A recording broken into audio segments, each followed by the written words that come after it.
Welcome back to the next session, session 8, that is on teaching China in India, narratives and experiences of foreign faculty.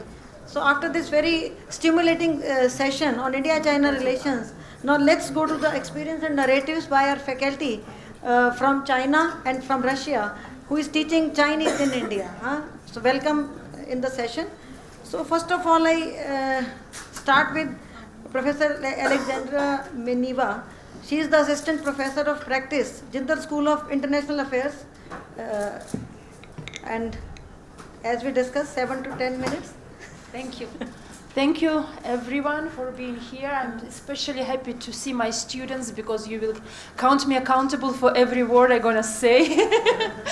My presentation is rather a personal narrative than anything else, which I hope will be at least a little bit interesting to you. I'm not pretending or aspiring being helpful or useful, at least interesting. I do not believe in learning through the facts only. Facts are important, but they only become knowledge when we can relate to them. When we can relate to them and create a connection which can turn a fact into a thought, but more than that, into a feeling. We feel what we can relate to, and probably as a part of a bigger whole, we can relate to any fact about humanity. However, the truth is that we don't do. We mostly don't. And otherwise, we would never feel bored or alienated in our studies. Based on the fact that I have just shared, how and what based on the fact of that I have just shared, how and what should I teach to my students about China? Some things that I have learned myself, maybe. My own learning about China happened as life, in a natural, seemingly spontaneous and unstructured manner. I cannot express my fascination with the difference which I experienced visiting China for the first time in 1997. Since then, the search of Chineseness, that difference between my own people and Chinese, define my choice of readings, subjects, and courses I take. I read in poetry, I read in history, I read Three Kingdoms, I read The Water Paddles, I read on politics, sociology, and anthropology of China. And everything made a lot of sense and was relevant. But it created a larger and larger box filled with the pieces of a puzzle. And I wanted so badly to put these puzzles together to make a broader picture and to make sense of everything I was learning on China. Later on, I have discovered two readings which I will share with you today, which I found crucial in my understanding and my feeling of China. The first one, written around 100 years ago and familiar to any sinologist, is the reading by Lin Yuhan, My Country and My People. The second one is the reading written in 1947 by Chinese sociologist and anthropologist Fei Xiaotong, From the Soil. The main argument of this book is that China is a fundamentally rural society, and any study and conclusion to be done on China should be done through this perspective. These two readings exposed the differences between me and Chinese culture that I have sensed, but I could not and was not able to verbalize. After I realized that I want to go and to dig even deeper, and that is when a pre-Qin ancient Chinese philosophy came into the picture. But I would like to repeat that these two books have only started to make sense for me after learning a lot of other cultural facts and knowledge about China. And philosophy started to make sense even later. So, I remember that first course of mine here at JGU when I assigned From the Soil as a reading to my Indian students. I have just came to India, I knew nothing, literally nothing about culture, about everyday life in India. My assumption was that I will be able to walk my students through the way I walked myself on my own over all of these years, but I will be able to help them to walk this way of learning about China faster. And then they will read these two magic readings and fill the gaps and make the sense of China for themselves. The reaction of my Indian students on From This Soil was completely out of my expectations. It was completely out of my expectations because there is no wow. There was no enlightening moment for them after reading this book. So, ma'am, one of my students, I think, who is present here today, said, "So, ma'am, actually, what he says here in this reading is same in India." I was puzzled. I did not know how to react. I didn't know what to say to that particular comment. I was unprepared. I realized how unprepared I was to deal with absolutely different from my own cultural background of my students. I have seen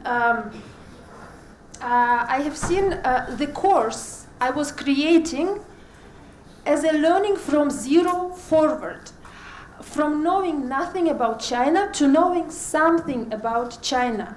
I did not realize that the fact and the knowledge I will offer I will have to marry the students' own feelings and the students' own cultural backgrounds. I realized how little control I had over something that they will bring out of my classroom. Whatever I was saying were the knowledge of China felt and thought through by a child of a post-socialist state in transition, Russia of 1990s, who is yet not even aware of that part of her identity.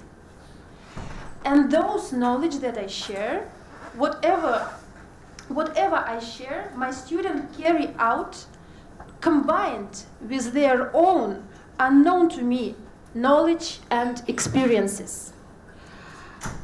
It took me time. It took me reading on China again and again through my experience of India to realize how significant was that comment. Fei Xiaotun was arguing that China cannot be well understood through Western sociology. He argued that a sociology of China should be written from the scratch to understand his own country and his own people. He tried to create this Chinese sociology, and this relatively short reading is one of the attempts of him. I also teach sociology, general sociology here. Never in my classes on sociology, taught based on Giddens' book, I could see that my students relate so closely to the reading as to say, we know this because we live this. They had this reaction on Face from the Soil. They had this reaction on the readings of Confucianism and certain concepts of Confucianism. And they had this reaction when I was struggling very hard to explain the concept of Tao and Wu Wei in Taoism. I teach philosophy of pre-Qin China. So those of you who made assumption because Buddhism they can understand, it's a wrong assumption. I'm teaching China before Buddhism. However, my Indian students are able to relate to the knowledge and concepts I explain much better than I did in my university. Although I was a good student, I was trying very hard. To conclude, I need really some time off to think. And I will think about many, many things. For example, I will think about why Buddhism landed so well in China. What cultural prerequisites existed already in China made Chinese people embrace and understand it so well as to make it a part of their own culture. I will think about my own education. I will think about my own education based on European, Western sociology and philosophy, and how my actual social experience in post-Soviet Russia fits into it. I will think about that alien but strong feeling of desire to relate what I actually experience to what I read in the book, which is opposed to the desire to understand what is actually happening with my country and my people. I will think about the fear of looking at self and others openly and honestly, and despite of what I have learned, to make my own sense of what is going on. And finally, I will think of all those instances, all those beautiful moments when my students could relate to the knowledge about China they received from me, which I have realized I couldn't relate, and make sense out of this knowledge for me. Thank you. Thank you so much, Alexandra, for giving a very realistic experience of teaching in Jindal University. And you are here for the last 4 years. So gradually, maybe you are learning in a better manner and explaining them in your own ways. Thank you very much, and we'll have discussions later after the panel. The next speaker we have with us is Professor Wan Chuan Chang. She is Associate Professor and Assistant Dean, International Collaboration in Jindal Global Law School. And she is also the Executive Director, Center for India-China Studies. Welcome, and please. First, I want to thank ICS give OPJ Global University this great chance, also to co-organize this event. And I know this is a national conference, it's not an international conference, but there's still a lot of special panel for the international faculty team to share some of their perspectives. So I have been here for 5 years. As I explained yesterday, curiosity bring me here. People also keep asking me, what's your curiosity, right? The curiosity is, I think, many experts has been explained in the last 2 days, like India and China have shared so many similarities. I mean, no other country have 1 billion population, right, to take off for development, for governance. Population skill matters a lot. And also we all have these long civilizations which America may not share. So how to deal with these civilizations, both its nutrition but also burden, right? How to deal with this. So I think, and also we, unlike the Western, based on the Catholic or Christian, so this is based on the Eastern, they call it Eastern philosophy or Eastern wisdom. But the critical difference is that India and China use the different political path for their modernization. So this makes them very kind of comparable in terms of peer learning or what reflection. So that's the curiosity bring me here. So I'm based in the law school. I used to be a public interest lawyer in China for 10 years. So I'm at the very front line to observe Chinese rule of law development or even the rule by law, whatever you mentioned. So actually, moving to India is also a big transition for me from being a practitioner to be academia. Actually, even today, I'm still struggling because the thinking is very different. For practitioner, you need to think about how to solve the problem. But for academia, actually, you need to establish a framework to analyze. It's very different. So I want to see, based on my kind of 5 years observation of my students, And also I randomly delivered a lecture in China, like at Tsinghua Law School or Shanghai Jiao Tong University, Guoguang Law School. I think both the students from both countries are very polite and respectful to the teachers, professors. There's the similarity. But I think there are also some differences. So I have been teaching 4 courses in this university, not in 1 semester, but I mean, gradually, some semester maybe this 2, some semester that 2. I have taught child sexual and the law in India and China with my colleague from the Indian colleague. I also taught the lawyering for change and its practice in China, because this is my practicing area before. Then in the last 3 years, I focused on constitutional law in India and China. And then the next one, just from this semester, the Dean of Business School, Jindal Global Business School, asked me to deliver a course about doing business in China. So what's the regulation framework and the context? This is a new experiment. So through this kind of, the teaching and deep interaction with my students, I find actually the interest in India toward China is much less than what I experienced in the United States. So whenever the new semester begins, I ask my students, how many of you have been to China? If the class skill above 20, there are maybe 1, right? If the class skill below 20, there's none of them almost. And then I ask how many of you follow the news about China? So there may be 1 or 2, right? So they basically they have no knowledge about China. I feel I have done a similar survey in China, ask the students, right? How many of you have been to India? Also similar situation. Their knowledge is so limited about each other. So I think this is need worth of this why this conference involves so many young scholars coming.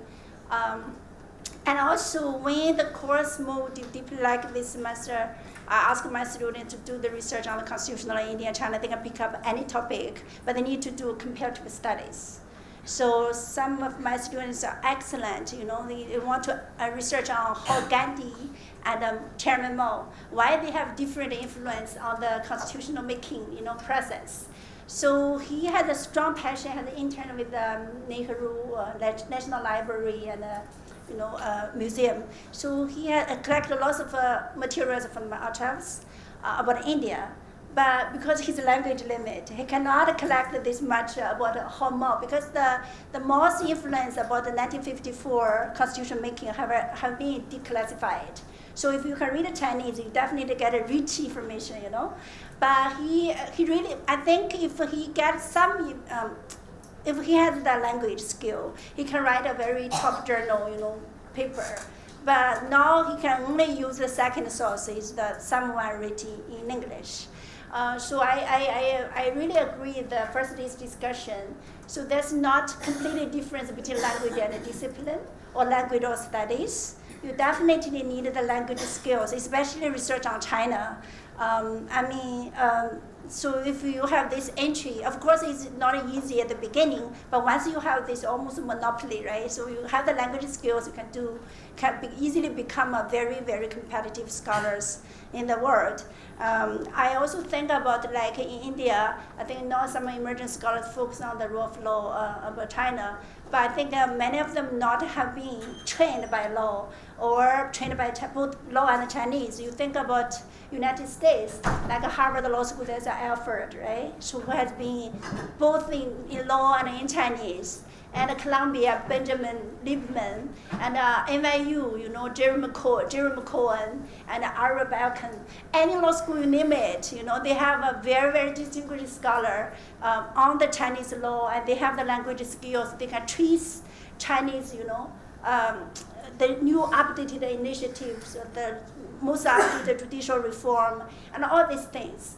But in India, based on my knowledge, it's very hard. I think Santosh Bhatt here, maybe he's one of the very, very few who can use the Chinese language to think about Chinese law. But among the academia, so if you have the name, just give me, and then I really want to interact with him or her, I think India should be one of the most advanced country to conduct Chinese studies.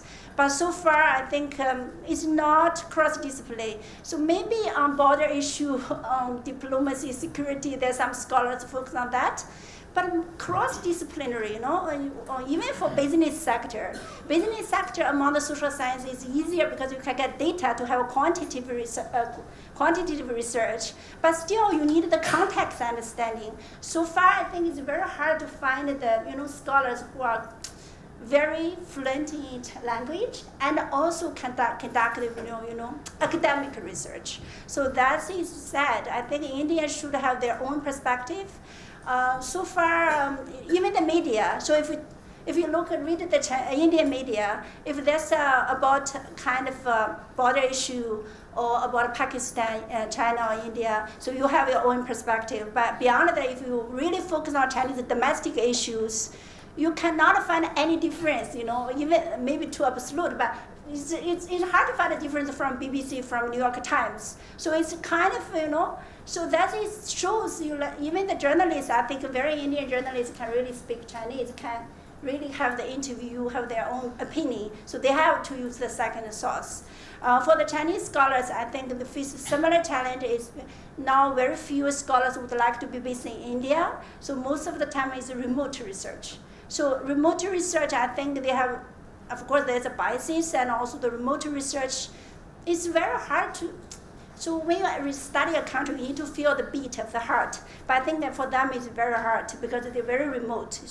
If India is such a diversified country, how can you just through the paper to have the research on India? So this is a basic, my experience about this kind of teaching and research.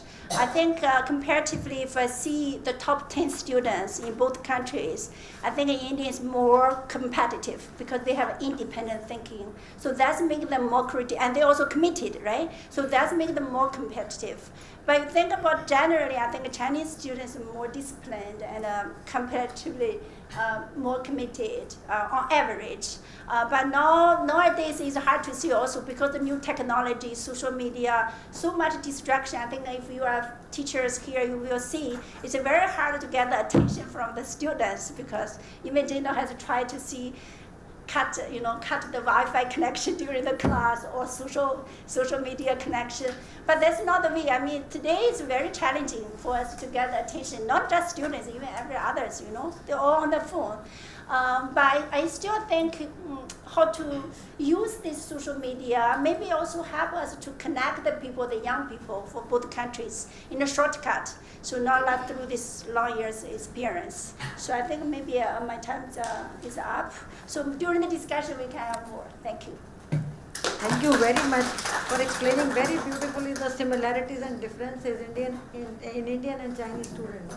And I think, all of us face this kind of issues, what you are talking about. And I think it's our own ways when we learn how to handle these. But I think you will be happy to know that, now for the last few years, the courses like law, management, their students are also learning Chinese as one of the subjects for 1 or 2 years, like 4 semesters.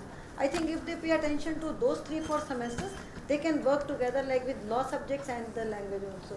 So maybe in future we'll have such experts who will be working like this. Thank you very much. And before wasting any time, I just request Professor Huang Ying Hong, who is an associate professor here in Jindal Law School, to please carry on with your presentation. And we have a very long association, and I know he is working on Gandhi, and we already had many presentations from him. Thank you, Anita Sharma. Actually, I'm so happy to be chaired by Anita Sharma. Actually, when I was first time in India, the first scholar I met is Anita Sharma. This is 2008 when I was with the Delhi University East Asian Department. Actually here, but as you know, maybe you know that I just joined this university this January, and I teach only one elective course about China. That's China, India, and the West and the modern world. I try to bring up like a macro framework of the comparison of their response to the West and their process of the development of modernization. But I don't think I have enough experience to talk about to teach in China and India. But I would like to share you with some of my own observation on the doing research of India-China's comparison. So my presentation is based on my this kind of laws, law observation on this kind of comparative research of India-China. My title is the Giant Global Societies. I mean, for me, India and China, they are very unique in terms of their scale, in terms of the society. So the subtitle is like challenging the idea of India and China. I won't like to I'm changing the idea of see India, China as a nation or a state or country. So this is my key argument in my presentation. So this is the question. So my question is that I'm going to do this methodological redefinition of the comparative study of India and China. If we look at, maybe people may think that these things is very normal. India and China constitute more than 1/3 of the population of human. But if we look at about in terms of the human activities, which we are going on every day, and that's the best of all societies, in India and China. So I will question people, do you think there are only 2 out of the 193 nation states, the former member of the United Nations, or they are 1/3 of the global society?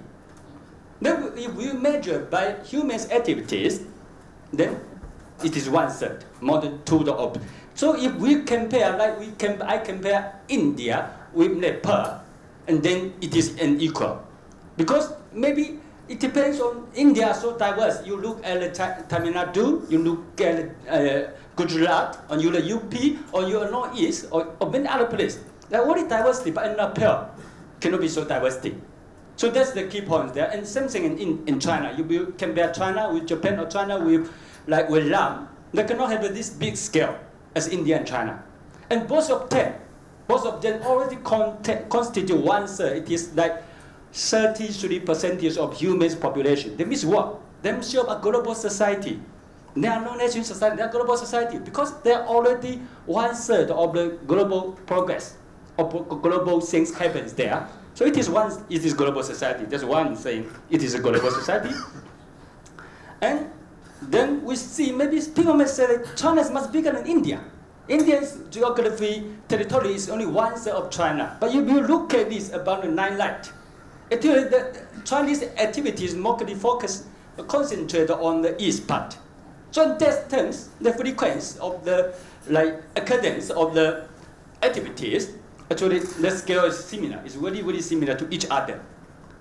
And the third one, about the space of the transformation.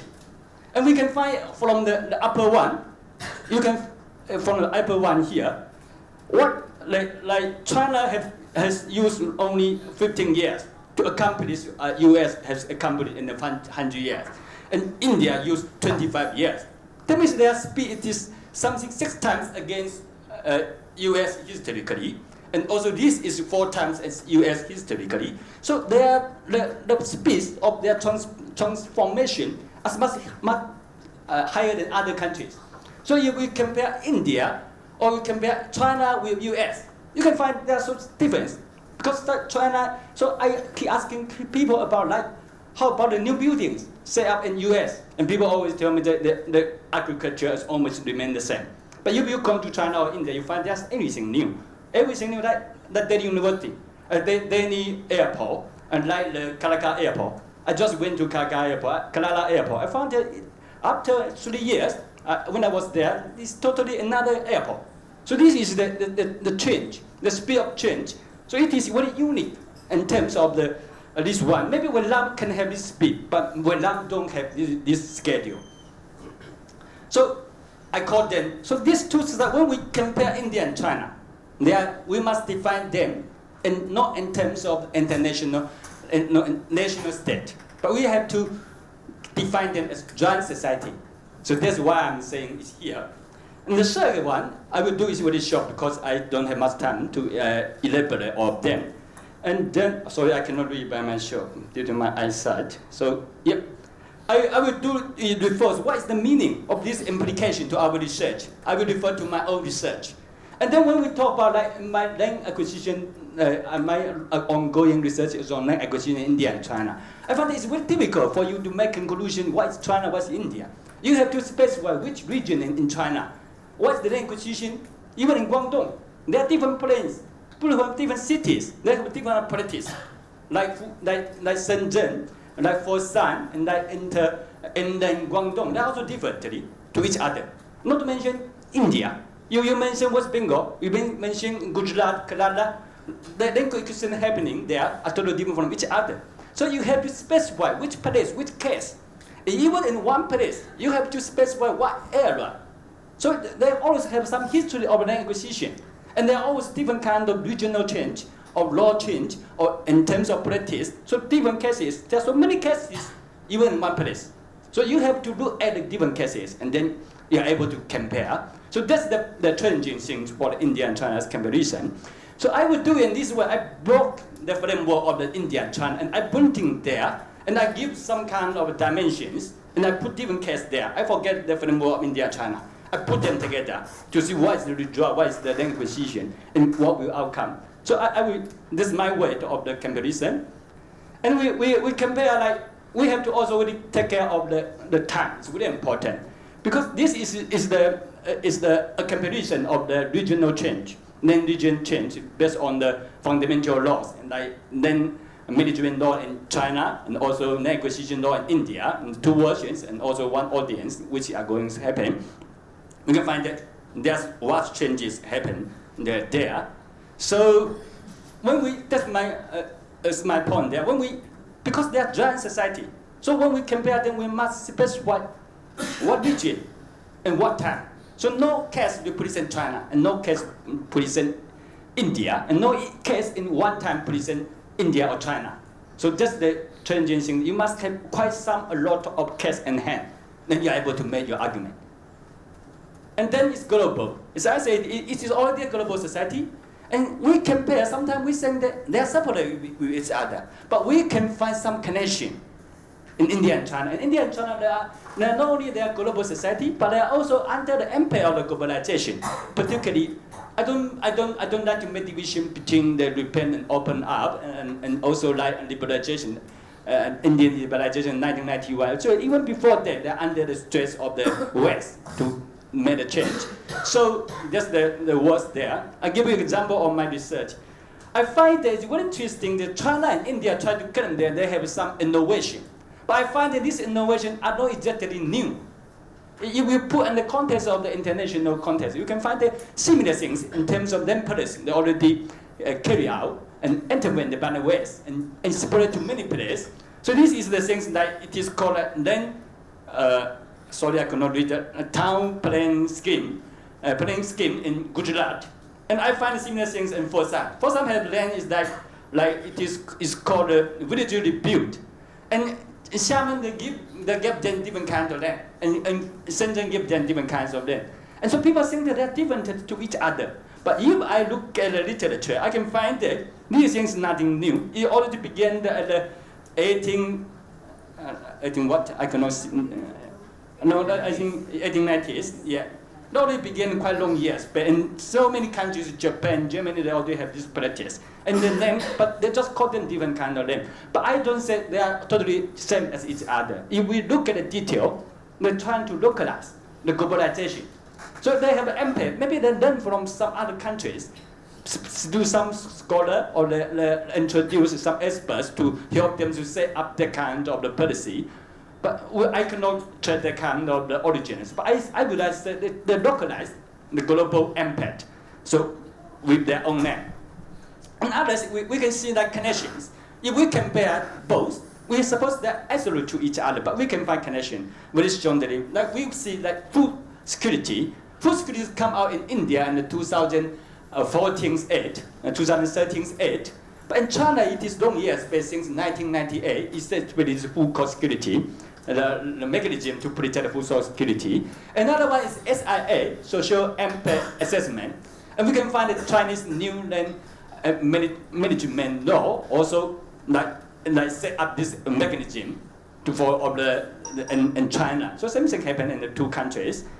So, and then I give you this example. Recently, there's a new movie reboot in China. People are looking at India's medicine policy, industry. And we also see like special economic zones in China, in India and China. So India, I think by and large, India, I don't say they're learning from each other, but at least they are looking at each other. And they are learning from each other. Maybe they absorb or incorporate some elements of others into their own system. So there are connections among the competitions. So, but this is a challenging thing. So they are so diversity. So how can we compare them? This is a big issue for us.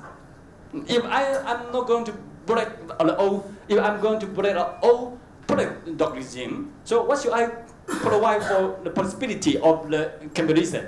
Now we say that maybe because they have been framed in one nation state. And that nation state and the society, we have to put them together and know, and then we are able to understand them. So, yeah, this thing is very misleading for me. I have all data of the land acquisition if I compare India and China. And in terms of implementation, China is more successful in taking land. India seems a big failure there. But this is quite misleading. If you say this is in China, this is India, then you forget the regional variations there. It's quite successful in Gujarat. You go to Gujarat. But it is quite difficult if you go to China. In many cases, they tell me that they encounter some failure in the land acquisition. So it depends on the region, rather on the national framework. So if sometimes we just do it on the national level, it's very misleading. But sometimes we have to come out. We compare India and China. There should be something universal. So this is a bit challenging thing for me. But I'm going to answer. I couldn't answer right now. This is things that need to be developed. So my conclusion is what I will do in this way. I would prefer people to think this way. This is the original way. We think India and China as they are one. The idea of them are one. And I would say that they are both. The different forms of both with different kind of items. They have apples, they have bananas, they have any other vegetables, but they have just put them in the different kind of boxes. So this is the giant society. It's a very diverse society. And you may say that, yeah, but in my case, if I'm doing research on the foreign policy and many others, I will say that actually it depends on your topic. The truth may lie in something between this, but not exactly only in here. So we need to break this, and then maybe we can consider where is the point we are going to do with that. So this is my presentation. Thank you. Thank you very much for a very... Oh, sorry? The last slide. This level. Which animals? Vegetable. Yeah,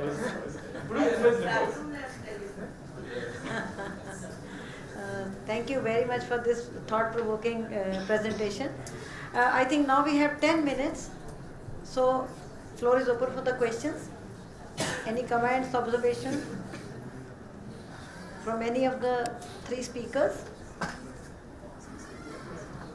I can, I'll take the first one.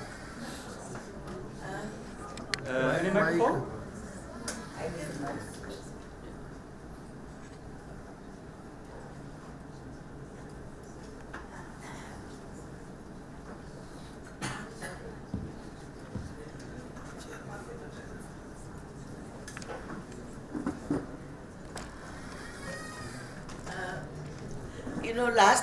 Last session was really very heavy on me, and I thought I would sleep after the lunch. But you people have woken me up. It's so refreshing. It's a good compliment, to all three speakers. Now, Professor Chang, sorry if I pronounce it wrongly, bear with me. So you said, China doesn't know, Chinese people don't know anything about India. But in 1979, when we first landed in Beijing and took a train journey, they sang Avara, everywhere. Our Raj Kapoor and Nargis. And when I visited this last year, they said, 3 Idiots, Salman Khan, Shah Rukh Khan. So, Hindi films have made some impact. And, it's a soft diplomacy.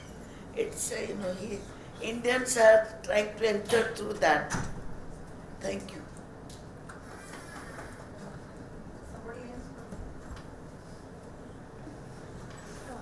Yeah. So it's also a comment. I'm really fascinated because I'm also teaching Chinese language, literature, and Chinese history and everything, and I can relate to all of you. My question is to you. I'm sorry. Are you from Russia? Sasha from Russia. So my question is I was wondering that will there be any difference or any added element to your teaching China and Chinese or China? Anything on China different from the Chinese teaching about China and Indians teaching about China? So do you also bring in your own ethnic your own identity or your somewhere in your teaching? Sorry, before you answer, I have a addendum because I was also curious about that. So added to that, given the growing relationship between Russia and China, how do you bring the importance, if you see that as important, to your Indian students? Because as Indian students who are China watchers also need to see what's happening between the China-Russia relationship. So I was just curious as to how you bring that into your teaching. And if I can ask one more question to Professor Chang. You mentioned about how there is a lack of cross-cutting in the discipline. I mean, students who are learning law, for example, are not necessarily learning the language, and that's quite unfortunate. And I work a lot on Europe, and it's a problem that we face also with the students who are learning Indo-European relations. And say India-Germany, India-France, for example. And of course the numbers, I think, are much higher on Indian students having studied German versus a Chinese language. And the increase has been about almost 15-fold in the last 5 years of Indian students learning German because of the kind of investment that's coming in from Germany into these language programs. So do you think that would help with the Chinese programs also, or do you think that's not going to make a difference? Thank you so much. Thank you so much for the question. So I answer that question first. Of course, inevitably, I bring my Russian background to every single of the classes that I teach. However, the enlightenment for me in India was that I actually do, because I started teaching with the assumption that knowledge are just knowledge, no matter where I learn. My learning was quite global as well. I learned on China in Russia, in China, in France, and in the UK. So I had a very interesting illusion of just possessing some actual knowledge, which have nothing to, and being just a carrier without mixing this knowledge with my own intellectual viruses, let's call it right this way. Here in India, I have realized that it is impossible. No matter how neutral I try to stay and withdraw my own self from whatever I teach, it is just impossible. And answering to your question, I'm sorry to disappoint you, but despite working in IR school, I am very reluctant to talk politics, economics, and IR issues at all, because firstly, I'm not an expert. Secondly, I'm trying to make emphasis on culture, and I try my best to make my students take culture seriously. Not only in the discourse of soft power. I try to make my students to understand that culture is everything, every single thing we are doing. I'm trying to make my students to learn about China through the people who are actually in Chinese Communist Party ruling the other bunch of people who are not, and understand what they may be, those people. And I'm getting very frustrated with the comments some political scientists colleague of mine make, for example, Sasha, you're an expert on China. I'm like, well, okay, somewhat. So give me something to read. I'm like, okay, like, not just that cultural stuff, okay. And I'm like, if you want to learn something on China, you have to start from that cultural stuff, because then this political stuff you will just not get. Thank you. Yes. So, ma'am, thank you mentioned the movie. You know, a movie is very powerful. I mean, in changing the people's mindset. So I think that generation you mentioned is the one what's the name? Oh yeah, Oraho. Yeah, even several days ago, people share a video. Even they're almost drunk, they're still singing this song, you know, around the table. It's very, very popular. And nowadays, like Dango's, you know, Three Idiots and Super Secret Star, and all these movies are so popular. Amir Khan is much more popular even than Jack Chan. You know, say it's very popular. I think a movie should play more important role because there's so many biases. You know, Sasha just showed me a message yesterday, a Chinese, you know, saying, "Oh, where are you? Are you safe in India? Because it's so unsafe for girls." You know, this. Yeah. So this is the bias is always there, you know. So the movie can quickly change. For scholars, it's so hard. How many you can change even you face the students? I think in future the movie should play more, you know, more role, a more important role to change the biases, stereotypes, break the stereotypes. But when I mentioned they have little knowledge, it's in terms of professional field. You know, when I ask the constitutional laws, they have a very, very little knowledge. Even for movies, the only influence also today is small number of people, you know. So we need more and more of these efforts for cultural people-to-people contact. For the, solutions, we talk about there's so little, you know, for the young people to get exposure to each other. Of course, like this university established this Center for India-China Studies, and also especially appoint a Chinese faculty to lead this center. I think this is quite unique in Indian context, but this shows how the, you know, globalization we envision at the GGU. And we also have another center called Australian Indian Studies, also led by Australian. So that's the way, you know, you bring this real comparative. Of course, there's also smart idea, I think, to collect the resources from, you know, these are the two centers that's actually also the most active partnerships. China, Australia, of course now we have Israel and Afghanistan. It's coming up. So we have seen this the innovative impact of this model. And in the last 5 years, I think some of you have got this report. We have the Indian China. We just celebrated the 5th anniversary. This Ravi sir have this report. I like this report. You can also get it from our website. We have developed different programs for the students, you know, to get exposure to each other. Like we have developed a GGU PQU filming project to trace the air pollution in Delhi and Beijing. So I think the movie is at the later stage. So just, and we also have, of course, semester-based exchange. So far we have more than 40 students have been sent to China for semester-based, you know, Eastern China University Political Science Law, Peking University, Tsinghua University, Renmin University. So they have been there. And we have one student, actually, I just got a message right at the beginning. He had maybe the first Indian who got the PhD from in law from China. So now he's pursuing his postdoc in China. So I think there are more and more, you know, we have created this new imagination for our students, this professional, you know. And we have also received 13 students from China for semester-based exchange here, completely changing their perception. And we also have a short immersion programs, like every year 20 Tsinghua students. So they select from the whole university, you know, to be based in India for 2 weeks. We give them lectures and take them to different organizations to give them the real exposure. If you look at their feedback, so, you know, inspiring, you know. So we need to create this for all students, and also we send the faculty teaching in China, Chinese faculty teaching in India. So they, you know, if you change a teacher, so they will change many students' mindset.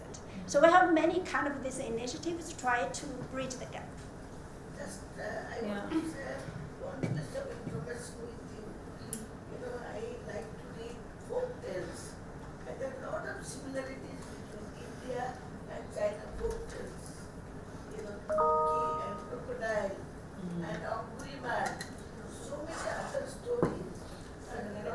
Saturdays.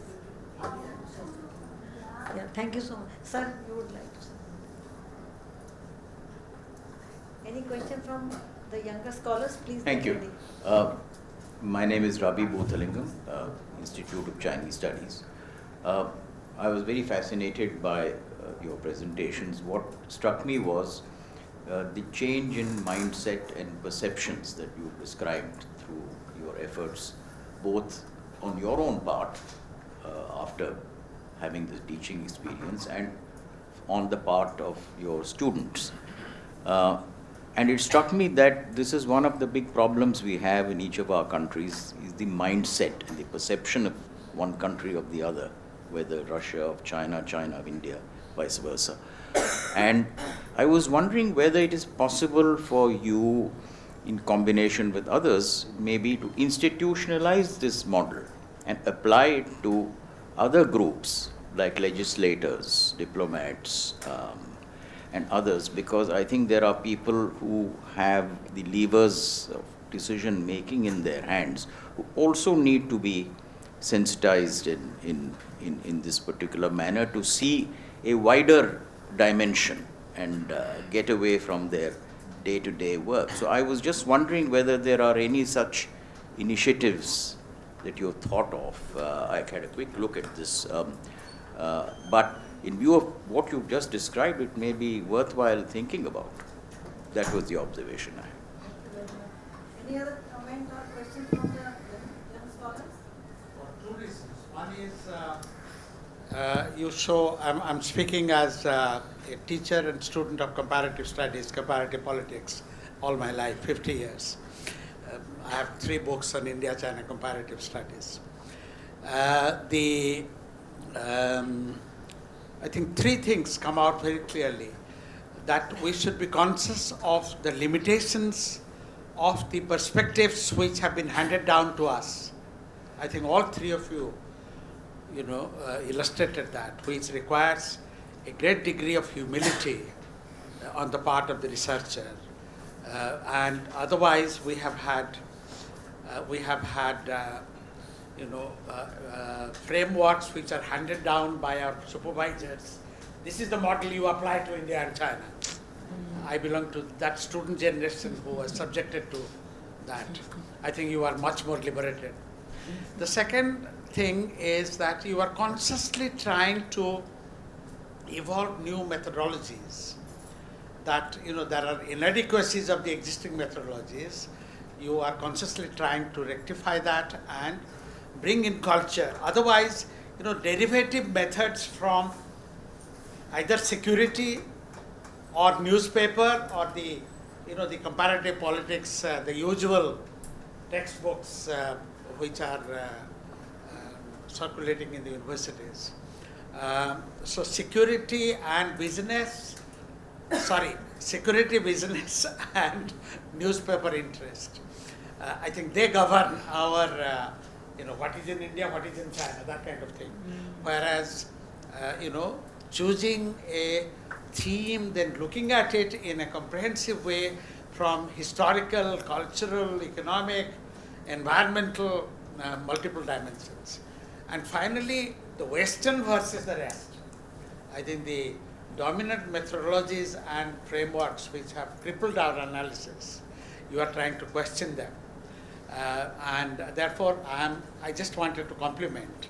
I mean, the giant society, we may find some time to really think about it, but the way you have frontally attacked the concept of the nation state and the bounded, the 50, 70-year-old territorial state that we are working with, and you are looking into the future, or you are bringing the cultural dimensions and bringing Buddhism. I mean, why?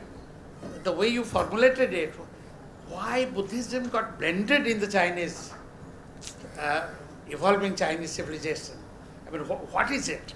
Just that formulation, shows the possibility of intercultural dimensions. Therefore, I think what I learned from this is very fulfilling, that the constant that we have experienced all our teaching career they are coming to the open, and therefore the younger generation is much better off today than we were.